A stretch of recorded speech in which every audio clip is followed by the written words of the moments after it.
ప్రియులారా, బాగున్నారా? దేవుని వాక్యాన్ని క్రమంగా చదువుతున్నారా? ప్రార్థించుతున్నారా?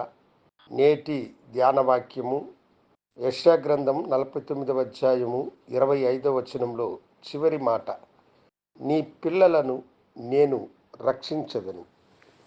దేవుడి దినము వాగ్దానం చేయుచున్నాడు, మీ పిల్లలను నేను రక్షించదను.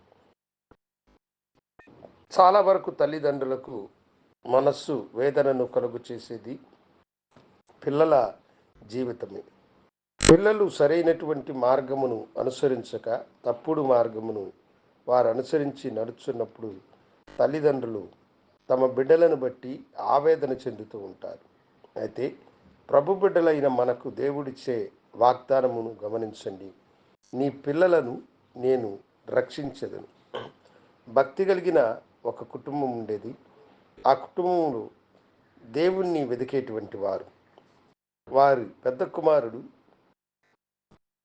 త్రోవ తప్పి లోకములో పడి తన జీవితాన్ని వ్యర్థం చేసుకొని చెడు సహవాసాలకు అలవాటు పడినటువంటి వాడై తన స్నేహితులతో కూడా తాగడము, సిగరెట్లు కాల్చడము, దేవునికి ఇష్టములైనటువంటి స్థలములకు వెళ్ళి తన జీవితాన్ని పాడు చేసుకుని దేవునికి వ్యతిరేకమైన మనిషిగా జీవించడము మొదలుపెట్టాడు. అతని తల్లిదండ్రులు ఎన్నో రీతిలుగా అతనికి చెప్పి చూశారు, కానీ అతనిలో మార్పు కలగలేదు.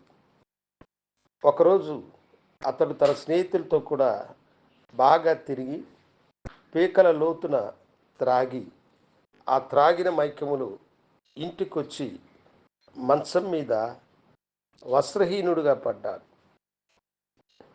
కొంతసేపటికి అతని చెవులలో ఏవో మాటలు వినిపించడం మొదలుపెట్టినాయి. మగతగా కళ్ళు మూతల పడుతూ ఉన్నాయి. మెల్లిగా కళ్ళు తెరిచి చూస్తే తన పడక దగ్గర అతని తల్లి ప్రభు సన్నిధిలో కన్నీరు గారుస్తూ ఏడవడం చూసినాడు. ప్రభువా, నీవు నన్ను ప్రేమించి ఇచ్చినటువంటి బిడ్డ లోకములో పడి నా బిడ్డ ఇంతగా పాడైపోయినాడు. ఇక వీడు బాగవుతాడన్న నమ్మకము నాకు లేదు. అయినా నీవు గొప్పవాడు, నా బిడ్డ జీవితాన్ని మార్చమని ఆ తల్లి కన్నీరుతో ప్రభుని వేడుకొనడము అతడు గ్రహించగలిగినాడు. దేవుడు గొప్పవాడు. ఆ తల్లి ప్రార్థన విన్నాడు. మరుసటి రోజు అతడు తన స్నేహితులతో కూడా వెళ్ళినప్పుడు అతని తల్లి మాటలు అతని చెవులలో మారుమోగడం మొదలుపెట్టాడు. తన తల్లి తన కొరకు ఎంతో వేదన పడుతూ కన్నీరు కారుస్తూ కన్నీరు మున్నీరుగా ప్రభు సన్నిధిలో వేడుకుంటూ ఉన్నది.